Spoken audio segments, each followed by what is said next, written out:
Thrilled, thrilled with the win. Really, really gutted out. Third straight game versus a really good team. I mean, that's as good a team as we'll play the whole year, and just incredible performances. Incredible performance. This guy here, today to play that type of game versus that type of team, and to be that tough and productive, and it was awesome. And I thought our sophomores, particularly Jay Stu and Jay Ross, gave us a huge lift in the second half, and Alex made the big shot, and just kept the group together. So thrilled obviously to be back, like Andy said, stateside, and playing games back here on the mainland. Questions of the players, please? I have a guy in the back, and then we'll come up front. Coach, just wanted to know. Players, Sam. Players first. Players, Sammy, you got one for the guys? Players first. Yep. He passed. Liam, you're a freshman. Do you still feel like a freshman after that performance?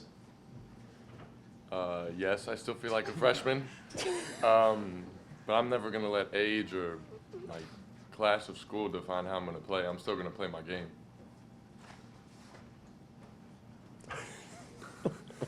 It's our first media together. He's nervous. Yeah. Liam, how would you describe that shot? About 3.5 minutes left.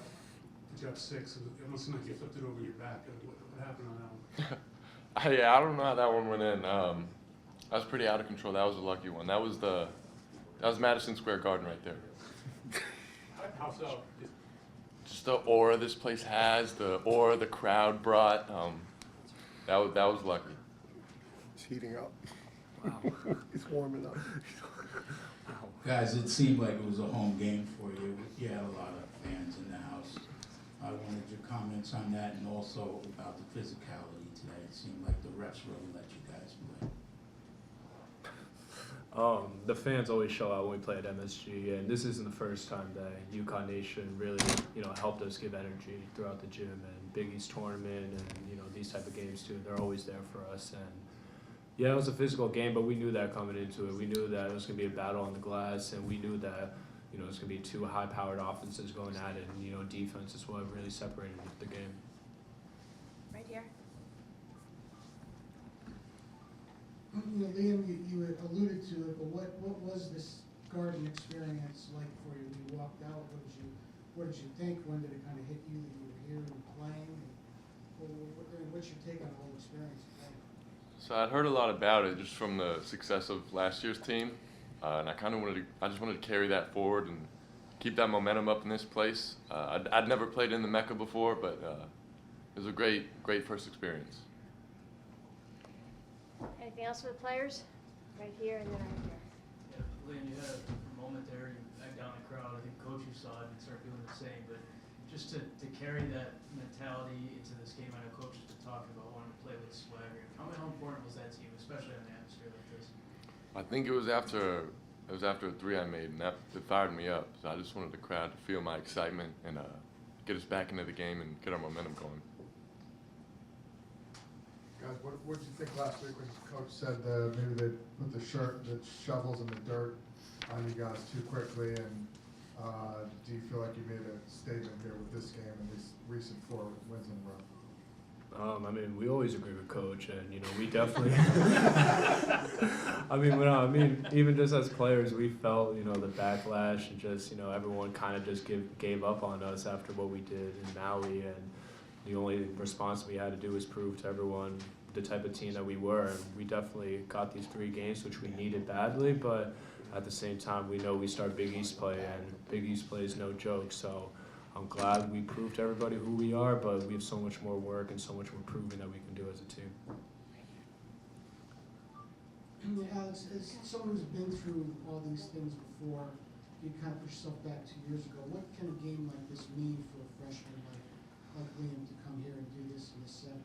It means everything to him, just for him to have that confidence, have that swagger, and really propel us to a win today. He was special out there, and to do it as a freshman too, it's unbelievable. And he's just continuing to prove himself as who he is as a player, and his hard work's truly paying off. And to have a game like this going into Big East play, that's all you really need to, just continue to play well. Last question for the players. We good? Okay. You guys can go. Or else you can Thank you. stay. Thank you very much. 300 wins for Coach. Plus the ones at St. Benedict's, so. It's like a high-level basketball, those should count too. Okay, right here.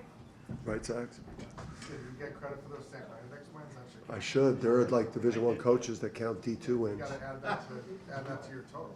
It should be. So, at all, What happened with Samson? Can you give us an update on how he is?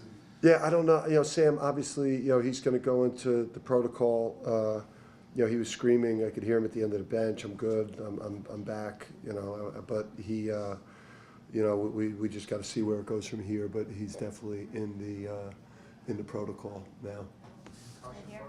Yeah, and it's a shame because he started that game in just electrifying fashion. Obviously, the lob of the pin to start, and then the lefty dunk, and offensively we were humming when he was in the game, and to be able to win, to be able to beat a team of that caliber with like Alex having a bad shooting game, Solo being in foul trouble, and having a bad shooting game. I think it speaks to the makeup of these players. They're the magic dust. Right here, Coach. Dan, over here, what's it say for the strength of these programs and the sport that you guys, two different ends of the country could pull up MSG on a Saturday night in December and play a game like that? Yeah, I mean, going to Seattle last year and basically selling that thing out there, and they had a very similar crowd to the type of crowd that we had tonight, and then just having an awesome atmosphere, and just like the intensity of college games, I think is awesome. I mean, I think we never want to stray from how hard we fight to win these games. I think what makes sports great is when the fans of their teams, seeing the players and the coaches literally fighting for their lives on the court to win basketball games. I think that's what makes sports great. If people are just playing sports, it's not quite as compelling. These matchups are always awesome with Gonzaga. Mark's a Hall of Famer.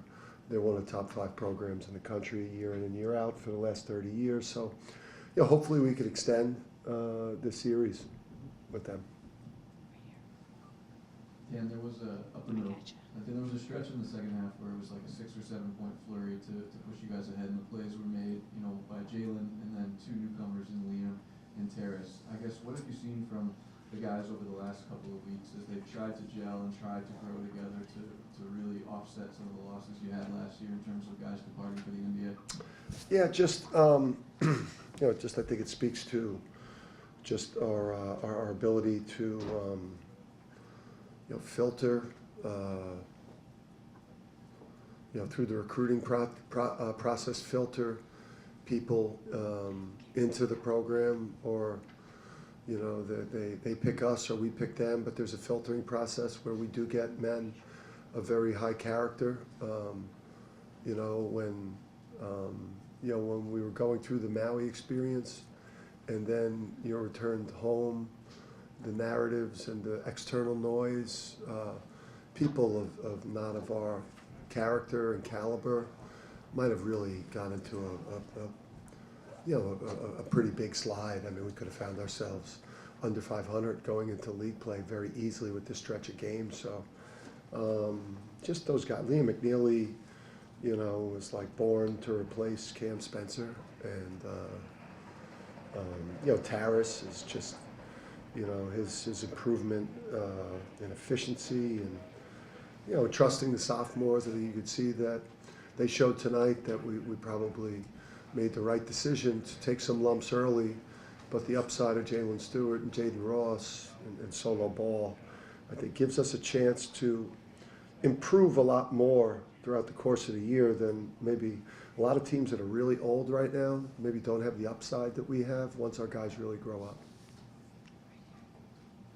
And the defense, especially at the start of the game, seemed like it was on another level. And haven't seen. Yeah. You know, they obviously missed some open shots, but what is your evaluation of the defense? It was better. Yeah, and we sped them up, and I think some of it, it was a combination of both. There were some mistakes we made, clearly defensively, but they're like the best offense in the country, if not the best, and top 2 or 3. So I was pleased with the way we guarded them. They're impossible to defend. They just got so many weapons, and their schemes are so great, and so we've made a lot of progress there. We got a long way to go there, though. That's why we're 8-3 and not better.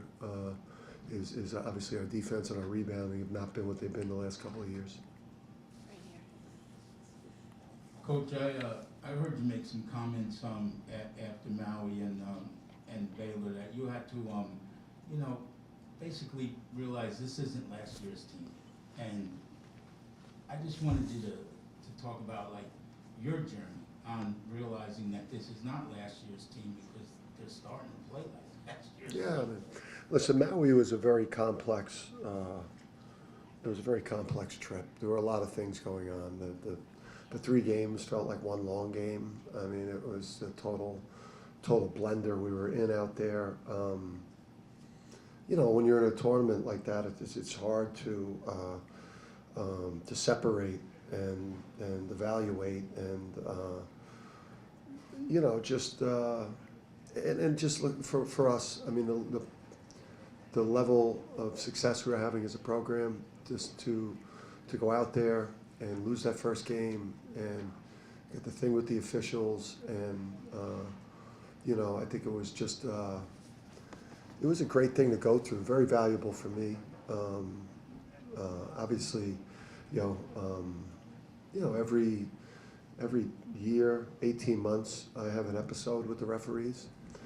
About January, before we won the 23 championship, it was probably the last episode I had. It's not a nightly thing. You saw me hugging those guys and smiling, and for the most part, that's, I've grown a lot that way. But I part of it, it was just I coached the guys mad out there in Maui, mad that they weren't playing the caliber basketball that I wanted them to play, and I think I learned a lot from that experience.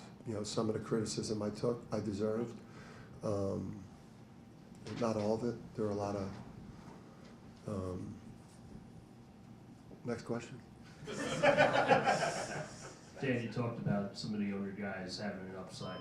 You had great minutes from Youssef tonight in the game where Samson goes down and Taris gets some foul trouble. How big was his stretch in the second half for you? Yeah, Youssef got in there, and he was like a defensive, that 7-foot size at there. I think it caused some problems at the rim, and he was on the glass, and he gave us a lift. And, I think just some experience, having to play in the Colorado game, having to play at Texas in the first half. We've been fouling so much, especially in Maui, when we were minus 51 at the free throw line. He's got a chance to play, and you do need your third center, and he gave us some good defense. All right, we have one here and then one in the far back. So, see that guy right there? And then we got you. Still in keep- Dan, when it comes to some of the decision-making that Okay. Liam shows, whether it's in pick and rolls or late in the shot clock, aside from having the skills necessary to make those kinds of plays, how do you decide as a staff that he's ready for those moments and can be trusted in those situations? Yeah, I just think we're still trying to, figure out, and build different ways that we can, that we could get him advantages. I don't think he's even started to shoot the ball anywhere near the level that he's going to shoot the ball at. But you could see just us getting him, involved in, in more zooms and more grenades and more movement, where he can get his shoulders downhill at the rim. And at 6'7", he's going to get adept at throwing those lobs to our centers. He could see the three-point line. He could finish at the rim, and he can get to the foul line. So I think, to mitigate the losses of Tinu and Steph Castle and Cam Spencer, it was like he's got so much pressure on him as a freshman in this program. I thought his game against Texas was incredibly mature. you know, he's playing like winning basketball, smart, tough basketball. His performance tonight should shoot him to the top of any of these lists I see of the best freshmen in the country, because like he's doing it at both ends. He's doing it on the backboard. He's not volume scoring like he's like, and there's so much pressure on him because he's our second best player next to Alex, whereas Steph Castle last year could kind of ease his way in as maybe our fifth best player to start the year, and then by the end of the year, you know, he was one of our best players. So. Coach, piggybacking off of Joe's question about the defense, neither team shot the ball particularly well in the second half. Do you attribute that to the level of the defense being raised, or do you think there's still things offensively you need to iron out? Yeah, I thought both defenses were good. I think both teams were desperate to win the game too. I think, you know, they got some good threes that they missed. You know, I thought Solo got a couple good ones he missed. Alex had a bunch of good ones that he missed. So I just think the game was just really, really intense, and it was really physical. And I think it was just, you know, just two top-level teams that were in a, you know, in a war. And I think in a war, physical game like that, there's going to be some attrition in the second half. I thought we were both really good offensively in the first half, but we just kind of, you know, we beat the shit out of each other. And sorry. Coach, it seemed like you had a really good plan for MK tonight, and even with Samson out, can you just talk about how the front court was able to step up without Samson and face one of the best bigs in the country? Yeah, I thought they fought him off his spot. I thought we did a pretty good job of fighting him off his spot. I thought we did a good job of trying to take away his right shoulder. I mean, when he gets to his right shoulder, you know, he's a devastating player. You know, that way, but you know, their tandem with Huff and EK are just so hard to deal with. Last question. With non-conference play now over, just your thoughts on getting into Big East play the rest of the way here, and in the league in general, what have you seen from the class so far? I mean, I've rooted for, obviously you're rooting for the league and as much as you can to get the quality wins that are gonna, you know, lift everyone up. I don't know how the league ended up doing today, but you know, for us, we were able to save our non-conference there. You know, we were able to do that with the Baylor win, and this, you know, I don't know what they're gonna call this, a semi-home or a neutral. I don't know what it gets called in this whole thing, but winning at Texas, I think Texas is really good. So, I mean, just thinking about what we were able to do and show our character and a champion's will coming out of the MTE, and I think we've put ourselves, we got momentum. We're in a good, I think we're in a good place in terms of our confidence and our belief that we could be where we want to be with this team, and you know, we're excited about Big East play. You know, the Big East, it's such an awesome conference. The regular season is such a war, and we know, you know, Xavier's going to be a heck of an opener. Okay, thank you. Thank you.